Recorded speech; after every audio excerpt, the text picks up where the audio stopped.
The Cedarburg Cultural Center would like to welcome Mary Rickert as an October Artist in Residence. Thanks for being here this month, Mary. Thank you so much for having me. Well, sure. Can you tell us a little bit about what you do and what the focus of your current work is? Sure. I'm a fiction writer. I write short stories and a novel. I had my first novel published this year. And right now I'm working on another novel. I can't talk about too much about the details of anything I'm working on, except that I'll say that I tend to work in an atmosphere of, folklore, mythology, sort of magic realism style.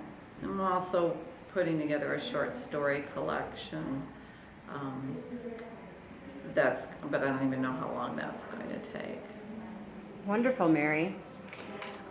Who or what are your inspirations as a writer, and what is it about creative writing that really excites you? Well, my inspirations are all over the place.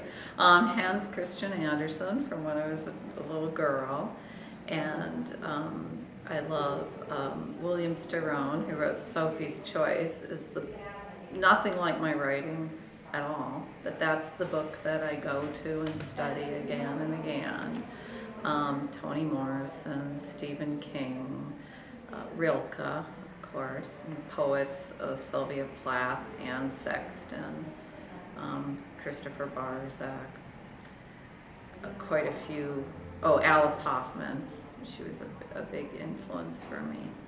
And what excites me about writing, I like finding stories. I like stories. I like being the person who gets to find the story. I'm not actually a very excitable person, but that is an exciting feeling to start to see a story being formed off of my pen. Mary, what made you want to be a writer in the first place, and why do you do what you do today?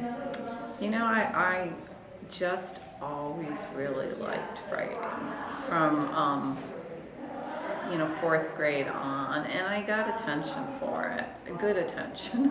And I know that I enjoy that feeling too of people appreciating something I was doing.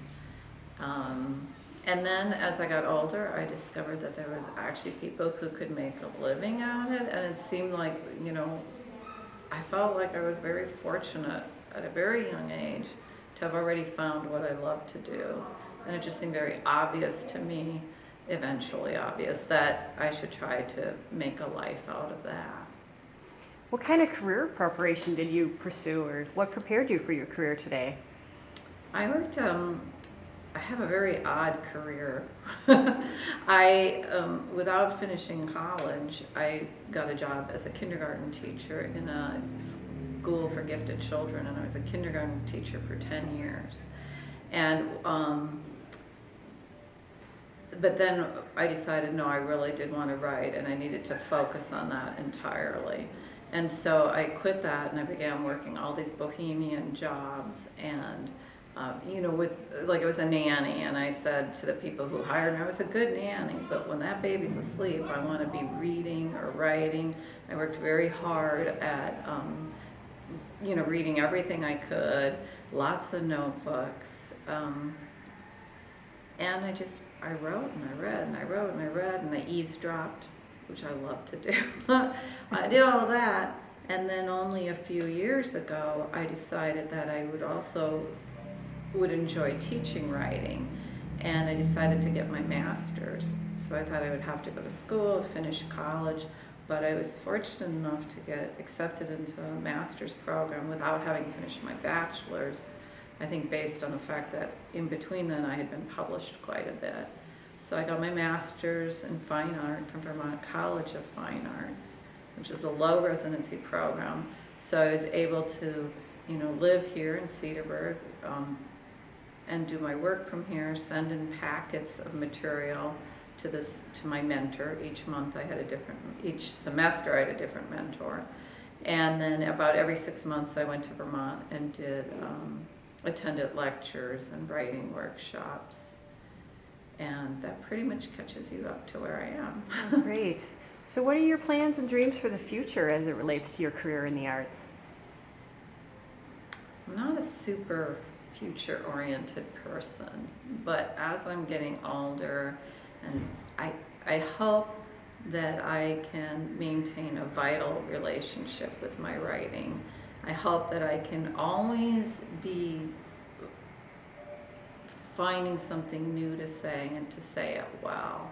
I hope not to imitate myself, which I think is sort of a danger once a writer finds voice and some success with that voice. Then it can become kind of tempting just to sort of say the same thing over and over again.